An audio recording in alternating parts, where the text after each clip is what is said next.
Assalamualaikum warahmatullahi wabarakatuh. Waalaikumsalam warahmatullahi Jemaah wabarakatuh. yang tercerahkan dan dirahmati oleh Allah. Semua negara termasuk negara kita sedang susah-susahnya. Elit katanya ekonomi sulit. Tapi kok lucunya banyak orang nongkrong, banyak yang katanya apa Pak? Apa? Geng motor apa perjalanan. Ini kan menunjukkan omongin susah, touring, tapi kok yo perjalanan. Nah, kira-kira apa penyebabnya? Apakah kompensasi karena mereka merasa kesulitan hidup, akhirnya nongkrong air timbang angel, atau apa ya? Gaya hidup. Mungkin ada pendapat para bapak ini. Silakan. Dalam ajang ngopi, ngolah pikir perkara iman. Saya sangat senang kalau Anda mau berpendapat. Moga Pak Didi mungkin ada masukan. Ya, baik Pak. Terima kasih. Assalamualaikum warahmatullahi wabarakatuh. Waalaikumsalam warahmatullahi wabarakatuh. Dalam obrolan kali ini kita menyinggung tema masalah-masalah ekonomi versus mengenai gaya hidup. Ya. Terkait dengan aktivitas misalnya nongkrong. Manusia sebagai makhluk sosial itu membutuhkan apa? Hubungan satu sama lain. Apa untuk Validasi. Jadi butuh hubungan sosial satu dengan lainnya, satu tempat dengan tempat lainnya, satu negara dengan lainnya. Semuanya itu membutuhkan hubungan sehingga satu sama lain saling mempengaruhi, ya, saling mempengaruhi. Mempengaruhi apa? Mempengaruhi salah satunya adalah pola tingkah laku dari masing-masing entitas, bangsa, suku. Nah, itulah. Ketika memasuki suatu kehidupan yang real, maka muncullah yang namanya suatu kebiasaan-kebiasaan yang mungkin bisa meniru, ditiru, mengimplementasikan kegiatan yang lain. Ya. Nah, kegiatan-kegiatan itu biasanya bukanlah kebutuhan-kebutuhan primer, tapi kebutuhan-kebutuhan yang tersier, bahkan kuarter, sehingga menjadi kebutuhan primer, beralih dari kebutuhan tersier ke primer dan menjadi acak lah. Nah, terkait dengan kegiatan itu, kadang-kadang mereka itu kegiatan itu membutuhkan pengorbanan, yaitu biaya, sehingga kalau dikatakan aktivitas yang kita sebut gaya hidup itu banyak terkait dengan penghasilan. Ada hubungan yang selaras bahwa semakin tinggi penghasilan akan gaya hidupnya menjadi lebih banyak atau kita sebut lifestyle inflation. Jadi semakin banyak aktivitasnya yang semula hanya sekedar kebutuhan yang bersifat tersier menjadi primer. Tapi kalau dalam kenyataan ono wong sing penghasilannya sebetulnya nggak seberapa, tapi gaya hidupnya itu Pak nongkrong misalnya. Ya, itu memang gejala itu juga ada. Kadang-kadang memang perlu sikap kita filter ya dengan gaya hidup itu. Mereka sebetulnya menjadi tantangan bagi kita bahwa mereka harus memiliki rasa bijak, ya bijak sehingga bisa memilih mana itu kebutuhan, mana itu keinginan. Maka dari itu kita jangan sampai terlalu dengan kehidupan gaya hidup yang barangkali kita dapat menjerumuskan keuangan, mengganggu stabilitas keuangan. Jadi itu harus kita bisa memilah yang namanya apa itu kebutuhan, apa itu keinginan.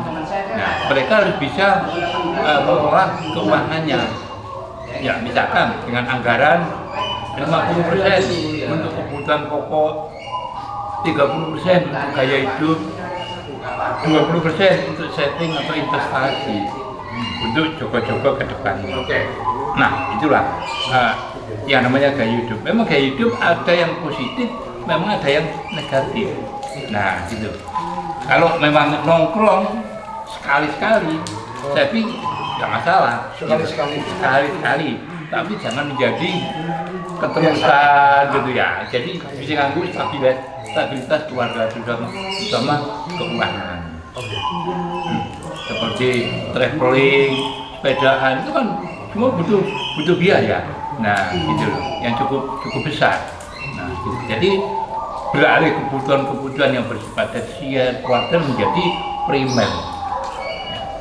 Jalan sehat itu sekarang menjadi kebutuhan primer. Terus piknik, jalan-jalan bisa menjadi kebutuhan primer. Sehingga banyak tubuhnya travel bis wisata yang berkembang. Nah, itulah yang makan kamera senang ini. Monggo. Ya, Sama itu aja Pak. ini, Pak. sama ini. Nah, itu aja. Bijaksana, bijak sini. Iku nek ono duwe. Nek duwe pas gimana ngaturnya. Kan susah. Menurut Pak belum sama Pak Rani. Sorry Pak Rani. Mesti lali jeneng saya itu kemarin ke satu warung kopi ya, warkop. STK sih, STK. Nggak perlu saya sebutkan ya. Oh, nggak perlu. Nggak Kalau lu menyebut merek. Nggak perlu saya sebutkan.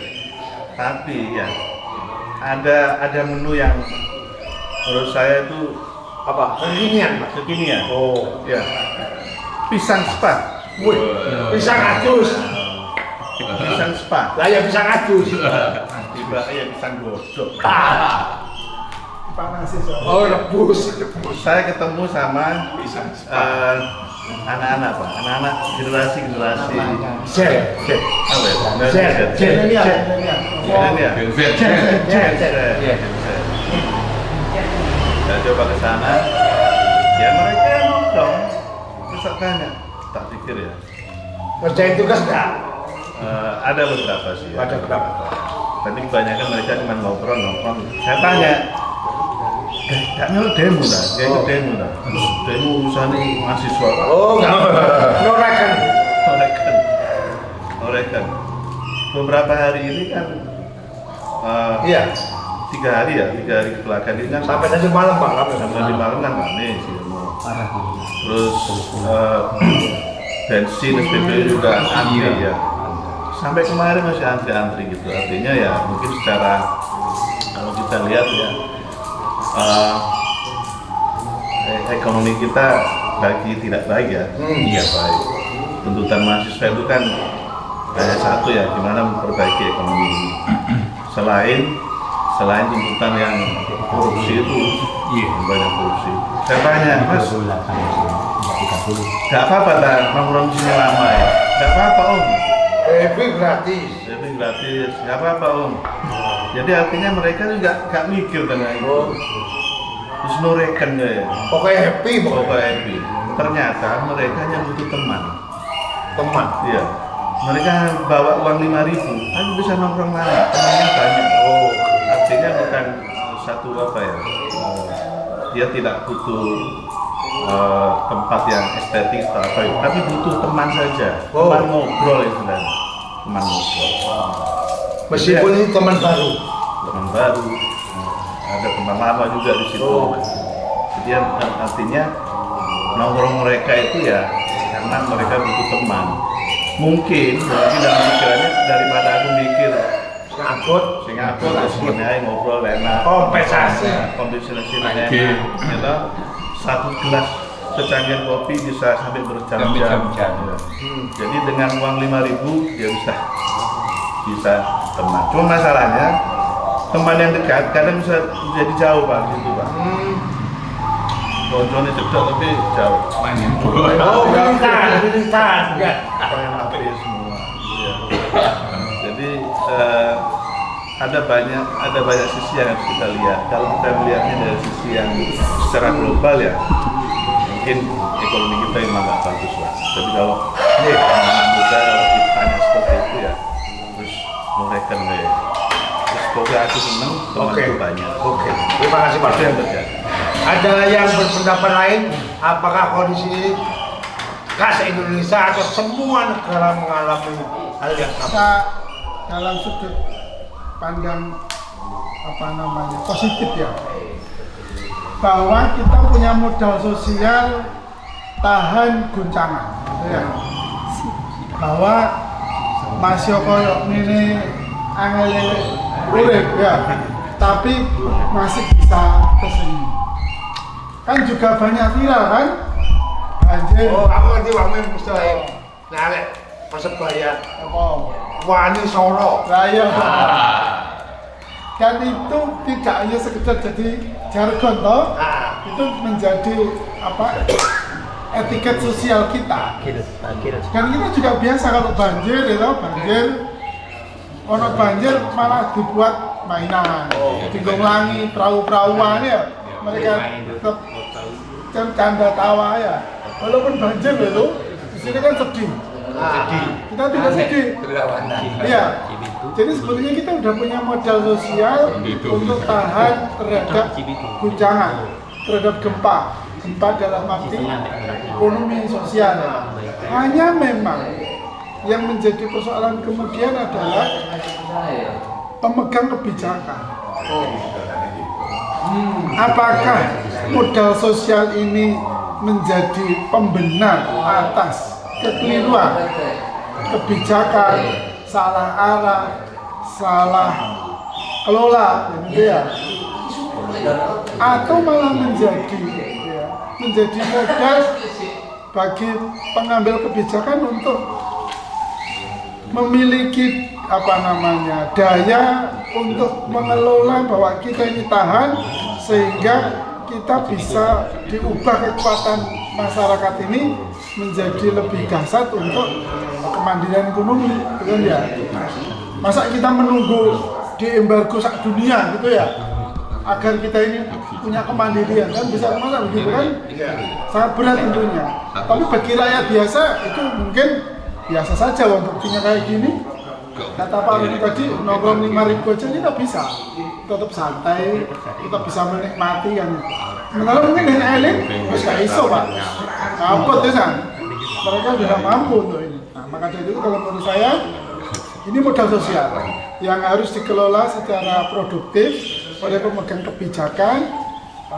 Mereka jangan dijadikan alat untuk adu domba ya kan? Pak Mem, adakah tanda-tanda pemerintah menggunakan ini sebagai modal sosial? Saya tidak berani mengatakan ada atau tidak ada, karena ya mungkin kapasitas ya. Tetapi kalau kita melihat langkah-langkah atau setidaknya apa yang disampaikan oleh Presiden, ya gitu ya, sepertinya tidak. Sepertinya tidak. Tapi itu kan hanya subjektif ya. Kita aja Pak Yan. Pak Nyoto mungkin, makasih Bang. Monggo. Baik, ada lagu yang sangat menarik. Ya. Apa ini? Saya lupa penyanyinya, tapi yang jelas syairnya adalah Apa Pak? apa? Kok saya agak lupa ya. Jadi gini lagunya itu loh. Kuat ditinggal ngopi, nek gak kuat ditinggal ngopi lho ya Mas. Oh, nyambung Pak. Iya, tapi itu mengena banget.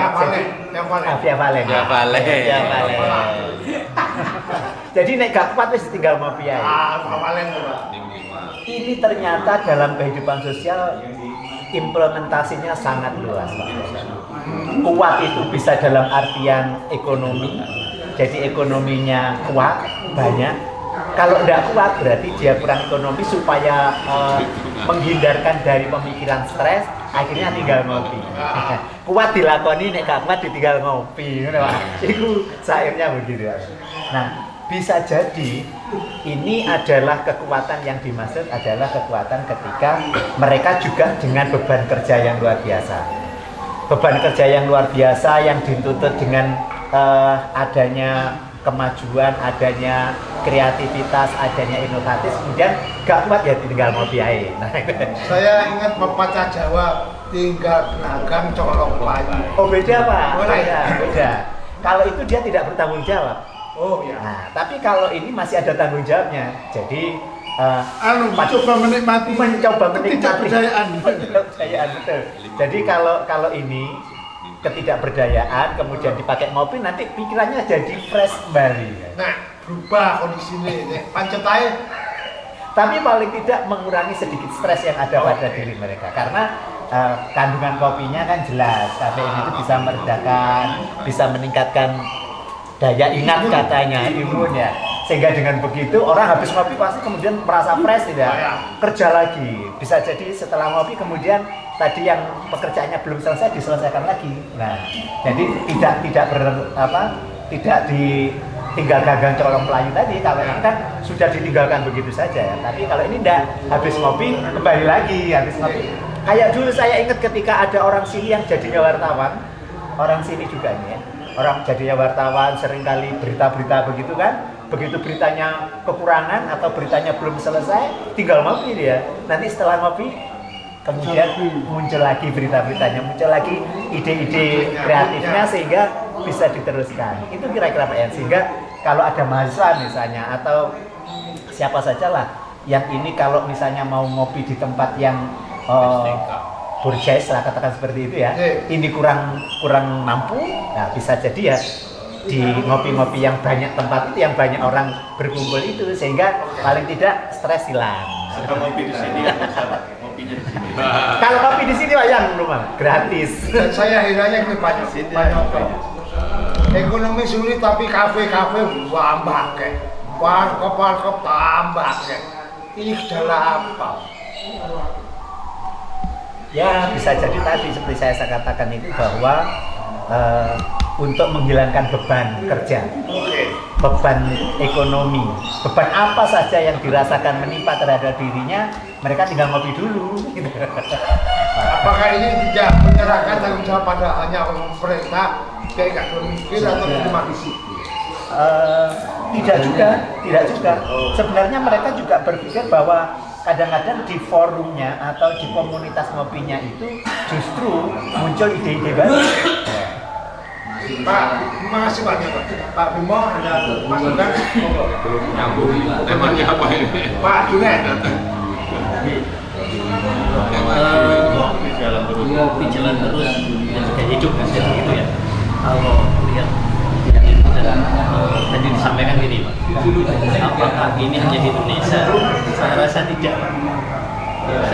Kenapa? Bahkan kalau Bapak dari mana Zimbabwe? Zimbabwe Pak. Kenapa? Tahu dah.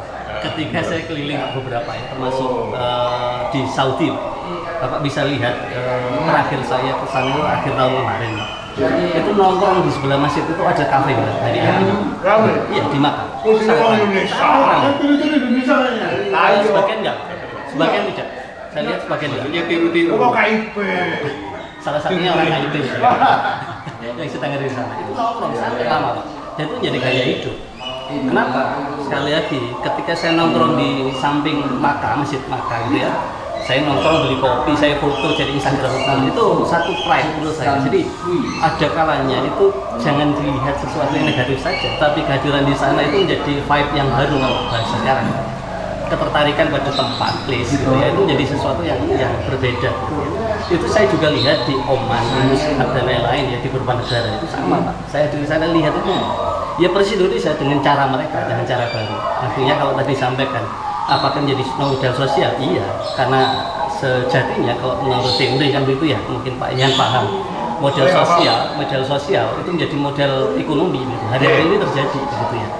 Bodru kan mengatakan begitu Pak ya. Modal sosial menjadi Tolong SKS di upload. jadi modal ekonomi. Ya, nyatanya nyatanya kan begitu dari ini. Bagaimana orang nongkrong dan lain itu artinya lari ke aspek capital ekonomi kan begitu ya Pak. Tadi banyaknya kenapa seribet Indonesia yang katanya pusing, katanya nggak punya duit, tapi nyatanya kafe makin banyak. Itu jadi modal ekonomi gitu. Nah, tinggal sekarang tadi pertanyaannya, apakah ini dimanfaatkan oleh pemerintah? Mungkin di satu sisi iya, kita lihat berapa banyak kalau menjelang pemilu mereka hadir di warung kopi dan lain sebagainya. Iya, itu kan terjadi gitu. Tinggal Apa indikasi itu tidak muncul, Pak? oh sangat muncul. Kita lihat waktu pemilu yang kemarin tuh, Pak. Itu muncul beberapa kafe-kafe itu brandingnya partai politik. Oh. Iya, Pak. Saya lihat itu. Bahkan sekarang ada kafe Dewa 19. Nah, Kafe Dewa 19. artinya kalau ini dipakai, maka modal sosial jadi modal ekonomi, jadi modal politik, Pak. Tapi kalau nongkrongnya di hotel beda lagi. Iya, betul. Wah, itu Pak Hari nih. Betul. Pak Hotel. Itu Pak. Oh, Pak. Nongkrong kan macam-macam. Nongkrongnya di hotel kan beda Pak ya. Kafe di hotel. Kafe di hotel sebenarnya intinya sama. Intinya sama. Maksudnya kopinya sama. Cuman harga kopinya mungkin yang beda. Gitu Pak. Temannya. Temannya juga ya sama kalau temannya. tujuannya sama nanti. Tujuannya sama. Tapi ono sing gemes. Opo kuwi? Koncone.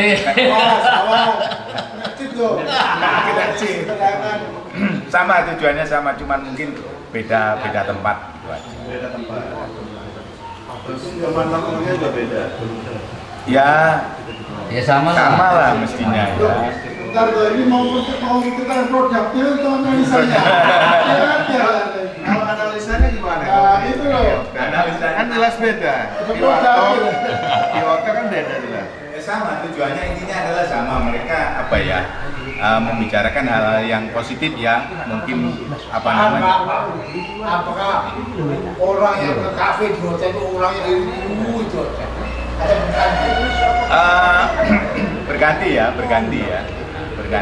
Kadang memang ada beberapa orang yang mungkin sering di situ, mungkin apa namanya membicarakan, ya pelanggan, membicarakan banyak hal lah di situ. Itu sih Pak, yang saya tahu. Kayaknya yang rutin ke kafe itu kalau di hotel berarti kayak juga. Rasanya seperti itu. Kalau contoh ada masukan, Terima kasih. Assalamualaikum warahmatullahi wabarakatuh. Waalaikumsalam. Terima kasih. Tadi mungkin moderator mengatakan kita ini lagi susah-susahnya. Susah-susahnya ekonomi. Ya. Kalau menurut saya bukan susah, cuma masing-masing orang punya kepentingan dalam hal untuk bersosial. Kenapa begitu? Karena kita lihat seperti omongannya Ustadz Min tadi, kita punya media sosial. Media sosial yang mana kalau kita perhatikan ada kali banjir malah nongkrong dilihat bareng-bareng, ada kecelakaan tidak nulungi wong tapi posting. Terus kemudian ada seperti waktu ada teroris tembak-tembakan, orang Indonesia tidak lari bersembunyi, malah delok pingin delok sopo sing nembak sopo ketembak. Makanya itu ini kan gejala-gejala sosial yang berbeda dengan negara lain. Mungkin negara lain bisa begitu tapi tidak semua. Hanya Indonesia. Nah, seperti katakan tadi yang saya katakan, kita ini Bhinneka Tunggal Ika, berbeda tapi tetap satu jua. Yang jelas masing-masing daerah punya sosial tersendiri-sendiri, tidak ada yang sama. Namun demikian karena Indonesia ini berbeda-beda itu, maka punya kepentingan masing-masing. Ekonomi susah, tapi nongkrong banyak, kayak hidup. Dinamika ini terjadi. Mungkin ada yang dulu sekolah pakai sabak, sampai sekarang teknologi berkembang. Saya sempat menikmati sabak.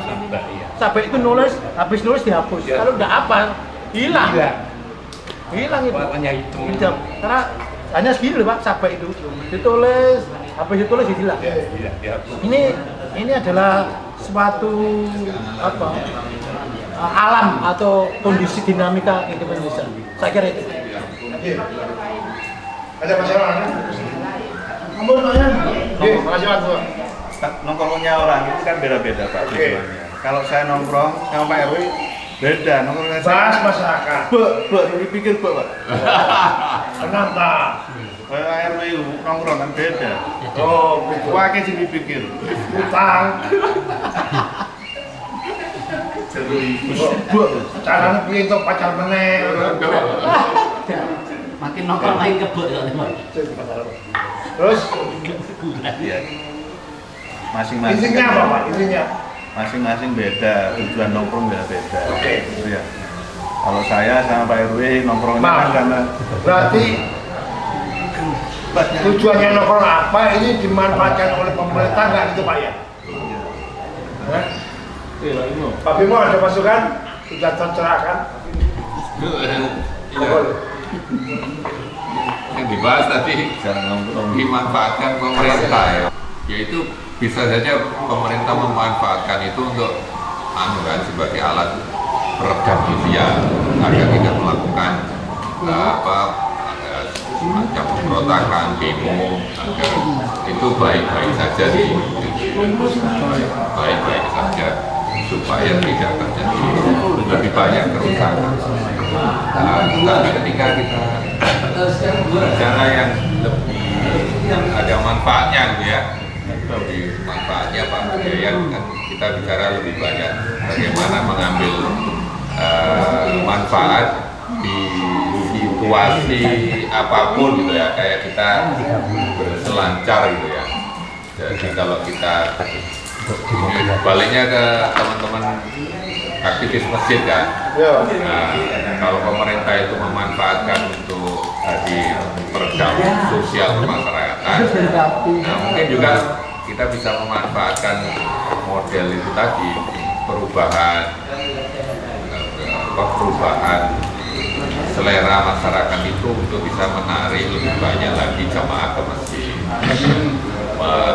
dari berbagai apa itu kalangan ya. Sekarang ini kalau ini banyak orang-orang senior, nah anak-anak yang Gen Z itu juga senang ke masjid. Nah, tantangannya gitu ya, bagaimana membuat anak-anak muda bisa lebih senang dengan masjid dengan model sosial warung. Oke. Bagaimana kondisi ini dalam kondisi masyarakat real? Yang bisa menjawab hanya Pak RW. Silakan Pak RW. Terima kasih Pak Bos, Bapak Dr. Yayan Sakti Suryandaru. Dan lagi, gaduh 3 kali Kartu merah. Nggak apa-apa Pak. Kalau nyebut nama kan nggak apa-apa Pak. Nyebut nama moderator nggak masalah. Nggak masalah. Nggak masalah. Terima kasih ya. Cuma kurang gelarnya kayaknya Pak. Dokternya tadi. Dokter sudah. Oh sudah. Berarti.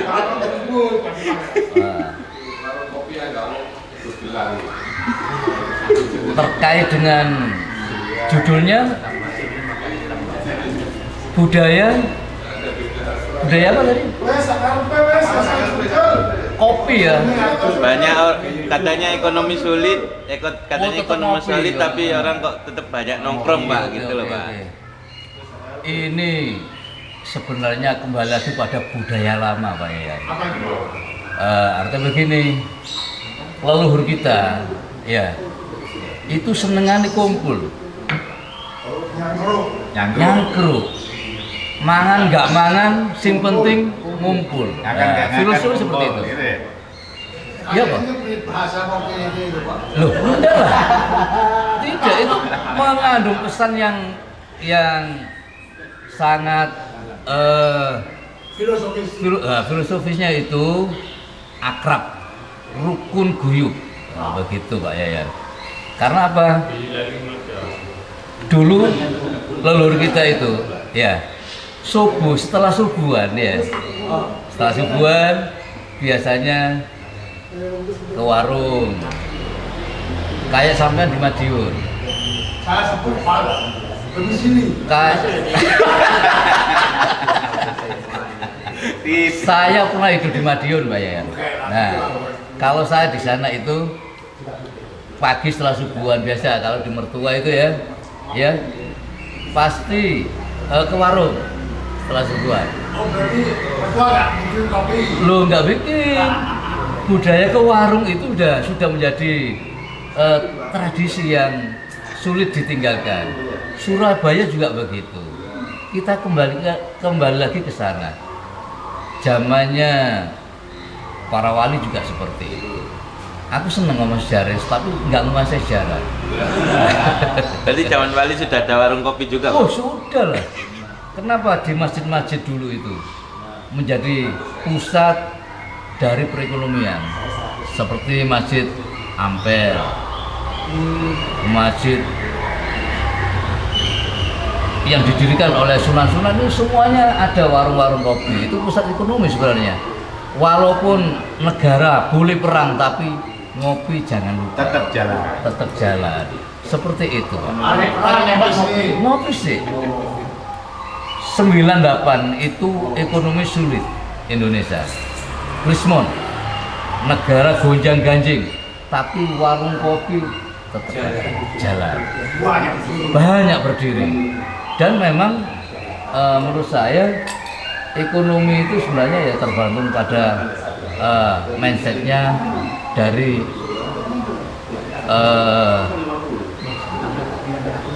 kalangan pelaku bisnis, karena kalau tidak ada jiwa mandiri nggak bisa. Jadi kemandirian untuk menjadi seorang pengusaha mungkin diawali dari yang kecil-kecil dulu, ya.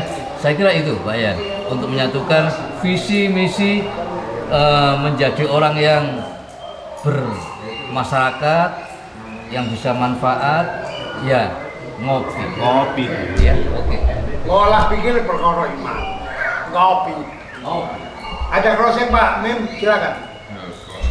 Terima kasih Pak Yayan. Terakhir, memang masyarakat Indonesia ini kita harus bersyukur bahwa memiliki daya tahan sosial yang sangat baik, sehingga tidak mudah terguncangkan oleh keadaan-keadaan yang menurut orang di luar Indonesia itu sudah nyaris tidak mungkin. Tetapi kita mohon kepada para pengambil kebijakan bahwa daya tahan rakyat ini, daya tahan kita ini jangan dijadikan sebagai alat untuk terus kemudian membenarkan tindakan-tindakan buruk yang dilakukan oleh sekelompok orang, sehingga akses ekonomi rakyat sebagian besar ini menjadi terhalang atau tidak memperoleh haknya secara proporsional.